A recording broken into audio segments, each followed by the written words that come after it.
brought to you by Silver Pumps. Top quality और consistent performance के लिए सिर्फ सिल्वर पंप्स नाम याद रखना। आरयू में आपका कट बोर्ड लगा के छात्र संघ चुनाव की मांग कर रहे हैं, आपका बैनर लगा के। सर राजस्थान यूनिवर्सिटी, हाँ, बाकी नेताओं तमाम नेताओं के विषय मेरी जानकारी में नहीं है, लेकिन मैं तो हमेशा ही इस बात का पक्षधर रहा हूँ। मैं छात्र संघ की राजनीति से की पैदाइश हूँ। मैं ये मानता हूँ कि छात्र संघ के चुनाव निश्चित रूप से होने चाहिए, समय पर होने चाहिए। सर, जिस तरह से बिहार में चुनाव हो रहा है तो बिहार में विपक्ष और किस तरह की स्थिति रहेगी? देखिए, निश्चित रूप से भारतीय जनता पार्टी विजयी होने वाली है। एनडीए गठबंधन बिहार में प्रचंड बहुमत से जीत करके सरकार में आने वाला है और उसके अवश्यंभाविता को देखते हुए विपक्ष अपनी छटपटाहट ये आजकल जो हो रहा है इसके माध्यम से व्यक्त कर रहा है। कांग्रेस लगातार मुख्यमंत्री जी पर पहले अलग अलग तरीके से सवाल खड़े करी, कभी षड्यंत्र, लेकिन अब नया चीज लेके आए हैं, परिवारवाद, और पंडित के भी संबोधित किया। देखिए, मुझे लगता है कि कांग्रेस विपक्षी पार्टी होने के नाते उनका धर्म है, उनको उनका धर्म निभाने दीजिए। हम अपना राजधर्म निभाते हुए काम कर रहे हैं।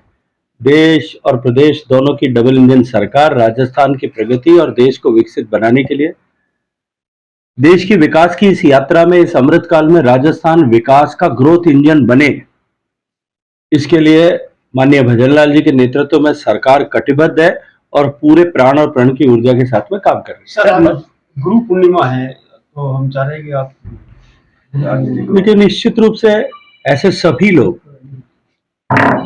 क्योंकि व्यक्ति अपने जीवन में बाल्यकाल से लेकर के नित्य प्रतिदिन निरंतर सीखता है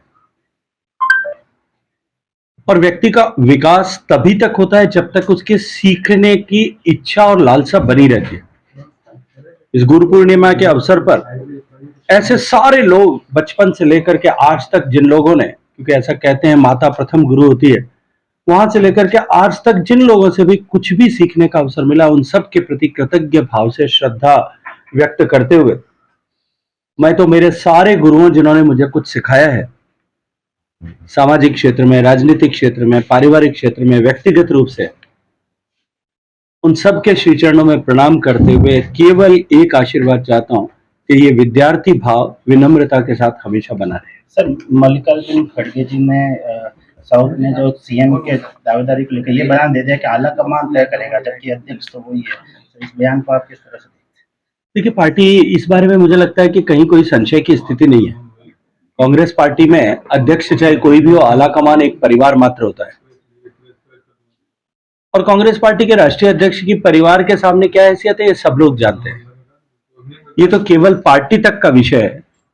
चाहे इमरजेंसी के कालखंड में संजय गांधी जी का हस्तक्षेप हो या 10 साल तक यूपीए की सरकार में नॉन कॉन्स्टिट्यूशनल पोजीशन पे रहते हुए भी सोनिया गांधी जी और राहुल गांधी जी का जिस तरह से सरकार पर हस्तक्षेप था, कैबिनेट के फैसलों को जिस तरह से सरेआम मीडिया के सामने फाड़ा जाता था, संवैधानिक व्यवस्थाओं की धज्जियां उड़ाई जाती थी, वो लोग आजकल संविधान की किताब जेब में लेकर के घूम रहे हैं। ऐसी पार्टी के लोग, ऐसी पार्टी के नेता जिन्होंने अपने पार्टी के कॉन्स्टिट्यूशन को भी कपड़े में बांध करके और अपने घर की छत पे रख दिया है और उसका मखौल उठाते हैं, वो देश के संविधान की रक्षा का संकल्प लेकर के संविधान के हत्यारे अपने चोला बदल करके और संविधान की रक्षक होने का ढोंग करते हैं। मुझे लगता है देश इन सब विषयों को जानता पहचानता है। इनके चाल चरित्र चेहरे अब देश के सामने बेनकाब हो चुके हैं, इसलिए राजनीति में निरंतर हाशिए पर जाकर के भी उससे भी कहीं कोने में सिमटते हुए जा रहे हैं। सर, रेल मंत्री जी निश्चित रूप से हम सब की संवेदनाएं उनके साथ में है।